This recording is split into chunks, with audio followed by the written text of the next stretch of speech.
Hi, it's Pastor Penny, and it's Tuesday, and October's already almost over.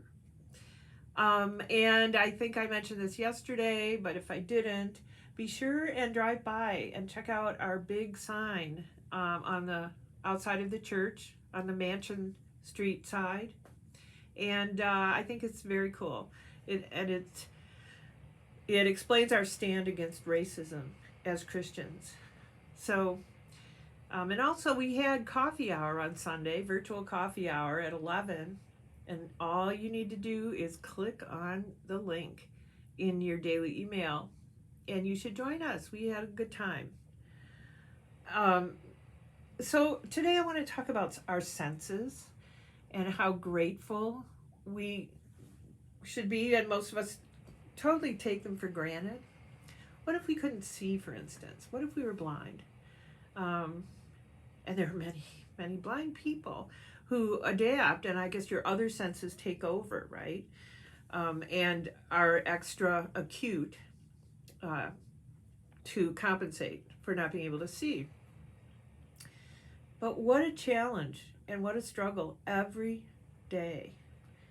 And also, we couldn't see the beautiful colors um, that are all around us, and especially outside, the colors of nature, especially right now in the fall.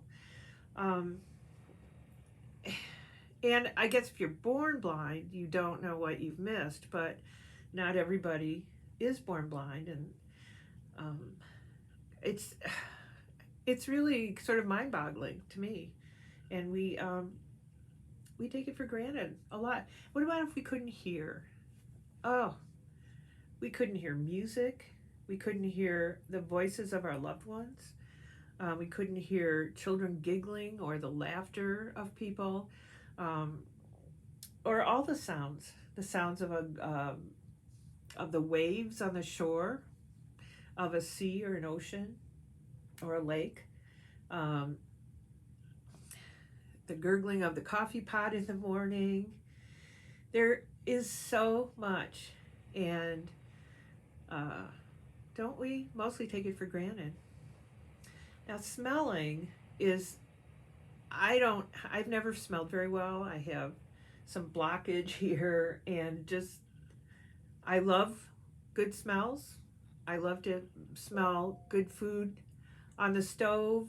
Um, I love the smell of coffee, and oh, so many other things. There are a few scents I like in candles, um, and so that one is not for me personally not as big um,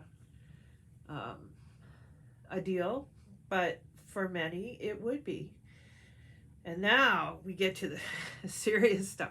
What if we couldn't talk? Um, that would be serious, wouldn't it?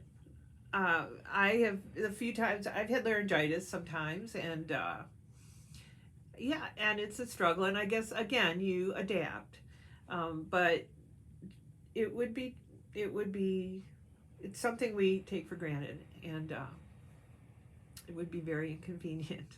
And then there's touch, um, and we thrive on touch. We thrive on community. This is something that so many people miss right now during this pandemic.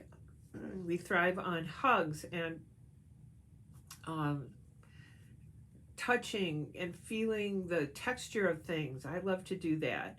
Um, and what about snow and feeling the rain on your hands? In fact, I was going to do this video outside today, but it's gloomy and raining and cold. And I was going to walk around and talk about our senses and from what we see and hear just outside the building. Well, in the Bible, one of my favorite stories is from Mark, um, and it's chapter 7, and it's when Jesus heals a mute and deaf man. In fact, I have a sermon about this somewhere. Um, and he takes this man aside who's begging, And he puts his fingers in the man's ears, and then he spit and touched the man's tongue. And he looked up to heaven and with a deep sigh said to him, Ephphatha, which means in Greek, closest to the Aramaic, be opened.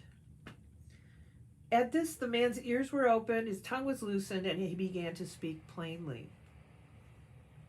Isn't that just amazing? Ephphatha, I think I'm saying that right, be opened.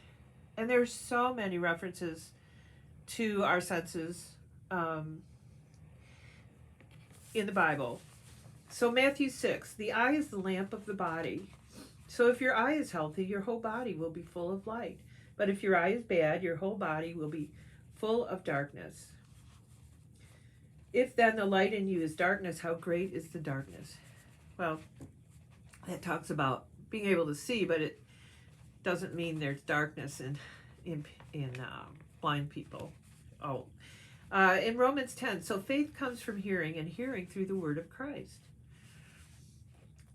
He who has ears to hear, let him hear, from Matthew. And that's one that means listen up, something good is coming. So faith comes from hearing, and hearing through the word of Christ. There are so many. This is from 1 Corinthians, but as it is written, what no eye has seen, nor ear heard, nor the heart of man imagined, what God has prepared for those who love him.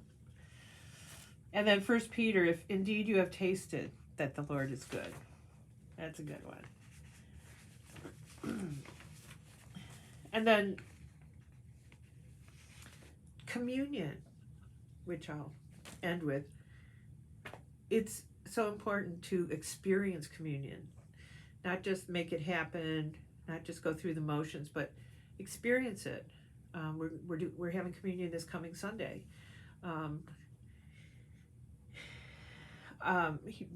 He breaks the bread, he touches the bread, and you taste, and you drink. This is my body of the bread, and this